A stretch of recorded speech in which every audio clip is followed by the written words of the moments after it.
Hi, it's Dr. Kimarie, and it's been a while since we've spoken. And I want to talk today about bumping up against our edges. Last night I had gone to an event with a couple of girlfriends that was about storytelling, where 10 people were chosen to get up and tell a story. And I had no intention on getting up and telling a story or speaking. And whether you realize it or not, I've mentioned it in many of my videos, it's terrifying to me. It's definitely something that I have to work on. And I was asked to put my name in the bucket, and I hesitantly did, but I felt like, you know, if we're asked to do something and it brings a level of fear within us, it's also a calling, it's an opportunity, it's an invitation, and we never know what that is. So I thought to myself, well, I may or may not get chosen. And to be honest, the whole time that I was watching other people speak, I was grappling through, what am I going to talk about for 5 minutes? The people that are up there are amazing. They've definitely practiced. They've definitely come to this event to do this thing, and I didn't. But I figured if I were one of the ones that were chosen, there was a reason. So in the conversation that I was watching, it was supposed to be, the topic was about back to school. And I noticed that a couple of people had gotten up and spoken about their sexual identity and about just grappling through that experience. There were I think 3 people that did. And they were talking about how their parents handled it, and you can really, ooh, that's loud, huh? You can really see the wounding and the sadness in their eyes, and some of the things that were said, and some of the ways it was handled, and some of the judgments that they took on as their own. And so then I was the last one to get called, and I thought I was going to get away with not having to get up there. And I thought, okay, so I know this. I know that if I'm being called to it, I'll be brought through it. And I also know that there's something that somebody needs to hear.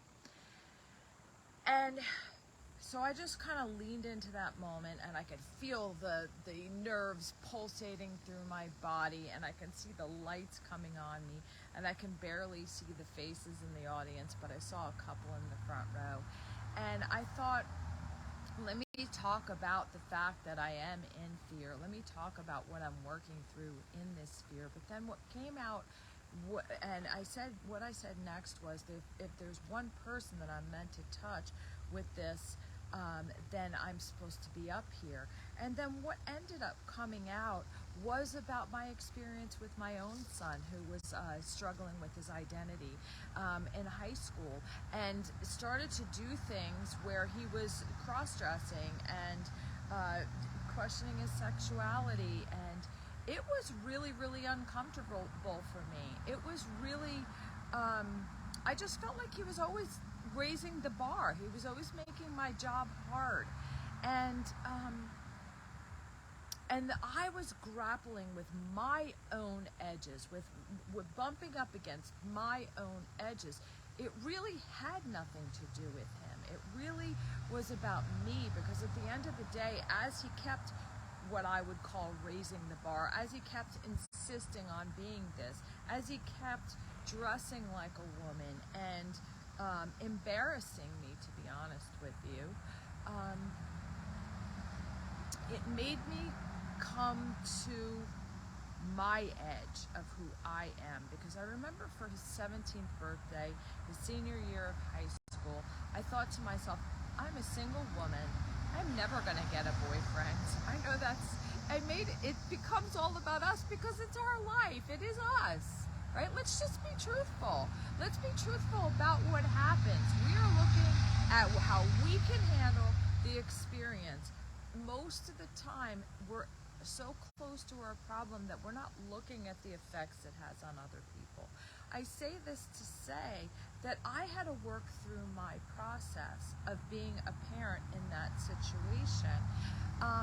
And I had to come to a point where, can I I love him more than having people, having friends, having boyfriends, having, right? Well, can I do that?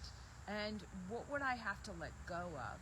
Well, the first thing I had to let go of is the fact that I'm not lovable enough, right? So I had to work on me.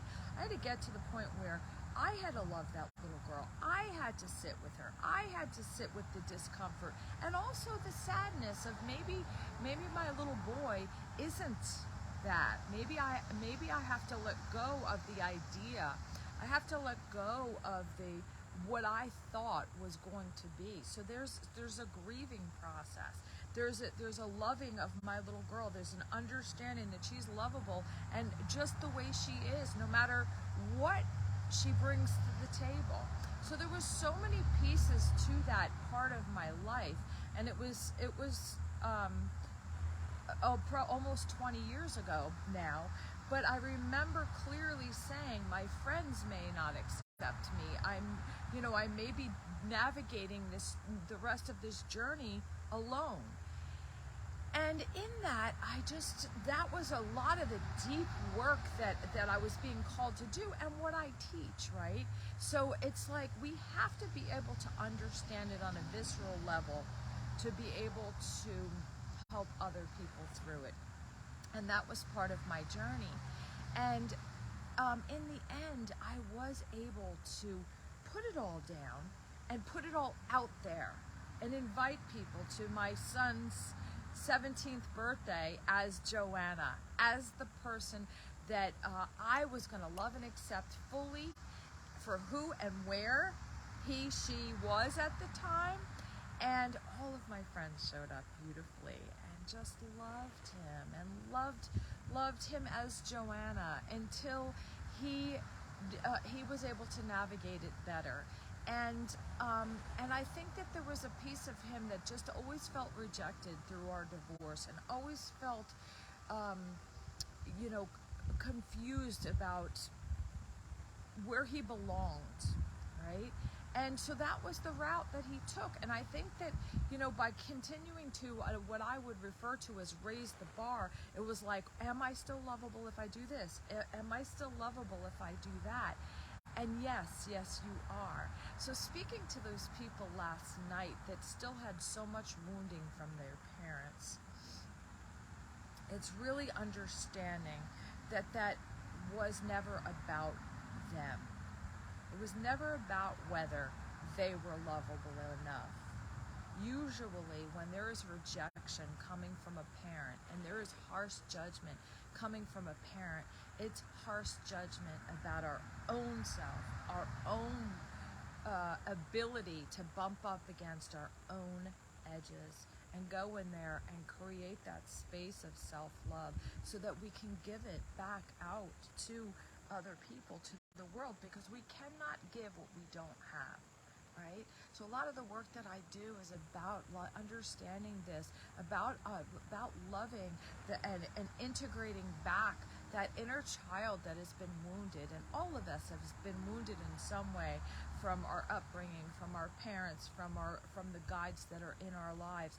And that's part of this journey in this human experience, is to experience wounding, is to experience and then being able to transcend it and being able to love anyway, being able, because as we love anyway, we are opening up to all of who we are, right? And we're opening up the ability to forgive. We're opening up the ability to understand polarity and this human experience. So the reason I think I was supposed to get up there last night, and again, terrified and nervous, was to let them know, those few people know, that it really wasn't as much about their ability to be loved and be accepted for who they are and where they are. It was, and to really open that space of understanding that just because a parent is older than you doesn't mean that there's not a child inside that's wounded and doesn't know how to navigate the way. So when we bump up against our edges, kind. Be kind with yourself. Be kind with those around you. And then when you do bump against, and when you do make those mistakes, and you go back and you think about them, and you think, gosh, I did this, I should have done that, gosh, I feel so bad about that. Imagine taking that little boy or girl within yourself off the hook and love that little boy or girl so that you can, as a result, send love out. Because we cannot give what we do not have and we are not willing to give ourselves. So that is my message for bumping up against our edges today. It is so wonderful to be with you again. This is Dr. Kimarie. Please like my page, visit my other videos, and come see about the retreats that I will be holding. Deep immersions about getting in there and really getting to know who you are. And then also I do a lot of couples work, really getting in there to understanding how we are here to elevate one another, how we are here to learn and heal from one another. Have an amazing day. I love you.